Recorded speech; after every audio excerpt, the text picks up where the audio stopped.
अहो 99% मुलींना खोटाडे समजत असतात, स्वार्थी समजत असतात, धोकेबाज समजत असतात. म्हणजे मुलं काही येड आहेत का असं बोलायला? काहीतरी त्यांच्यासोबत बॅड एक्सपिरियन्स आला असेल म्हणूनच बोलत असतील. आणि मोस्ट ऑफ द पोरच असं का बोलत आहेत, पोरी का नाही बोलत आहेत? काहीतरी थोडंफार सत्य असणार आहे त्यात 10% तरी. मुलांचं कसं असतं, 50 मुलींना बघितलं ना तर त्यातली एखादी त्यांना भाव देत असते.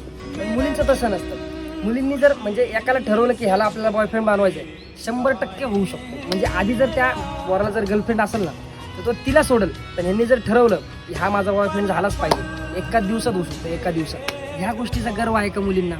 मुलांना कोणी सहजासहजी भेटत नाही म्हणून त्यांचा फायदा घेत असतात.